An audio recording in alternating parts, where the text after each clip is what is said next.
Shalom Bracha, voilà, on va faire un cours sur la paracha de la semaine, sur le Chumash d'hier ou avant-hier. Là-bas, il y a un élément intéressant que Rashi explique, c'est que il y aura une trace de la faute du Vaudor dans chaque génération. Et cette trace de la faute du Vaudor, c'est quoi le Vaudor? C'est qu'on a voulu prendre on a cru que Moshe était mort, et celui qui nous transmet, qui parlait face à face avec Dieu, et qui nous transmettait la parole de Dieu, parce que vous ne pouvez pas parler nous avec Dieu directement. Il n'y a que le Mashiach qui va nous attacher à Dieu de telle manière qu'on pourra parler avec Dieu directement, c'est sa fonction.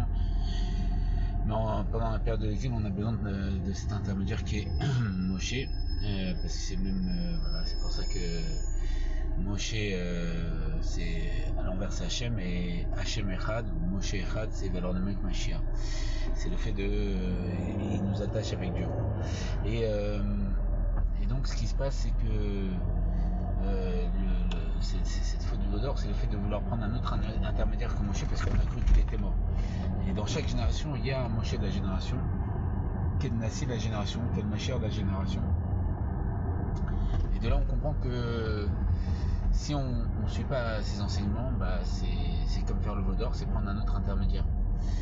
Et c'est ça la trace du Vaudor, c'est qu'il y a, à l'époque de Rabbi Yonah Nassi, il y avait, avant, Moshe il avait donné comme directive de pas d'écrire la Torah orale, de pas l'écrire avant, Moshe il avait interdit d'écrire la Torah orale, et vu Rabbi Yonah Nassi, il y a une nécessité, il a vu que ça pouvait se perdre, il a compilé la Mishnah, il a écrit la Torah orale.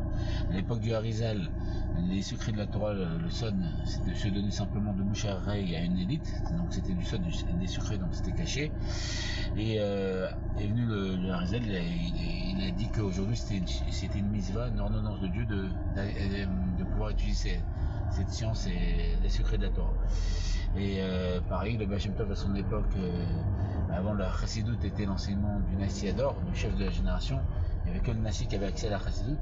Et voilà, lui il a enseigné la Chassidoute à 60 sadikim, et son élève, le Maguid, a fait deux fois plus, il avait 120 sadikim autour de lui. Et là, le Mourazaken a fait en sorte que la Chassidoute soit comprise intellectuellement par tout à chacun, parce qu'il y a marqué que tout le peuple juif c'est un peuple de sadikim.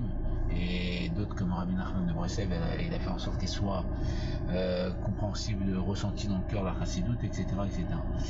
Et donc dans chaque génération, il y a le Nassi, le chef de la génération, qui est l'âme de Moshe, qui est le prophète de la génération, le Navi, le conseiller, le juge de la génération. Et lui, il nous transmet la parole de Dieu, il actualise la Torah par rapport à notre génération, en nous disant quelle est notre mission, etc., etc. Et donc, le fait de ne pas le suivre, c'est faire le Vaudor. Donc voilà, c'est la trace de faire le Vaudor. Donc voilà, les attachés, tout ce que vous disiez, matériellement, spirituellement, vous êtes très riche. Et